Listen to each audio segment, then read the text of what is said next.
Friends, welcome to Raja tech TV YouTube channel. ఈ వీడియోలో దేశవ్యాప్తంగా మార్చి 5-10 తేదీల నుంచి ఈ ధరలు భారీగా తగ్గబోతున్నాయి. దీంతో దేశ ప్రజలు భారీగా ఉపశమనం కలగనుంది. ఇప్పటికే ఉప్పులు, పెట్రోల్, టమోటా, కూరగాయల ధరలు భారీగా పెరిగిన నేపథ్యంలో సామాన్యులు తీవ్ర ఇబ్బందులు పడుతున్నారు. అయితే తాజాగా వీటి ధరలు భారీగా దిగనున్నాయి. ఎప్పటి నుంచి వీటి ధరలు తగ్గనున్నాయి, అసలు తగ్గే ధరలు ఏంటి, ఆ వస్తువులు ఏంటి, దీనికి సంబంధించి ఇన్ఫర్మేషన్ ఈ వీడియోలో చూద్దాం. ఇక వీడియో చూస్తున్న ప్రతి ఒక్కరు వీడియో కింద లైక్ సింబల్ అయితే ఉంటుంది. వీడియో చూస్తున్న వారు లైక్ చేసేయండి. అలాగే బెల్ ఐకాన్ ట్యాప్ చేసి మన ఛానల్ని సబ్స్క్రైబ్ చేసుకోండి.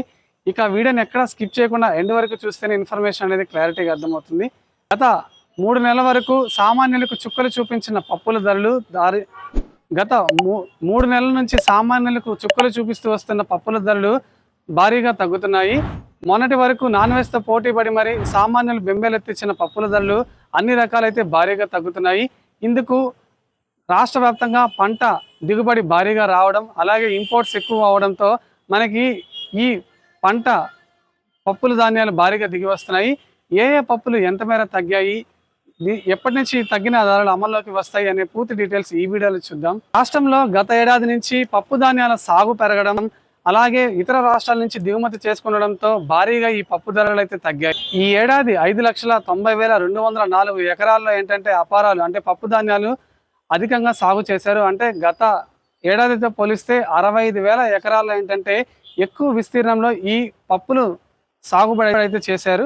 దీంతో భారీగా పప్పులు అయితే దిగి వచ్చాయి, ధరలు దిగి. ఇక గత ఏడాది 200 నుంచి 240 రూపాయల వరకు ఉన్న క్వాలిటీ కేజీ కందిపప్పు ప్రస్తుతం 150 నుంచి 160 రూపాయలకు భారీగా దిగి వచ్చింది. ఇక క్వాలిటీ తక్కువ ఉండే పప్పు 110 నుంచి 125 రూపాయల వరకు ఉంటుంది. ఇక శనగపప్పు అయితే 150 రూపాయల నుంచి 135 రూపాయలకు తగ్గింది. ఇక గృహ అవసరాలకు హోటల్లో ఎక్కువగా బ్రేక్ఫాస్ట్ కు వినియోగించే మినపప్పు ధర 160 నుంచి 150కు తగ్గింది. ఇక మైసూరు పప్పు 130 నుంచి 115 రూపాయలకు తగ్గింది. రాష్ట్రంలో పప్పు ధాన్యాల సాగు, మార్కెట్లకు సరఫరా పెరగడమే ధరల తగ్గుదలకు కారణమని వ్యాపారులు చెప్తున్నారు. ఫ్రెండ్స్, మనకి తాజాగా మార్చి నెల నుంచి భారీగా తగ్గే పప్పుల ధరలు, మీ ఇంట్లో ఎక్కువగా ఏ పప్పుల ధరలు మీ ఇంట్లో ఎక్కువగా ఏ పప్పులు వాడతారు, అలాగే నెలకు ఎన్ని కిలోలు వాడతారో కింద కామెంట్ చేయండి. అలాగే వీడియోని లైక్ చేసి మన ఛానల్ని సపోర్ట్ చేయండి.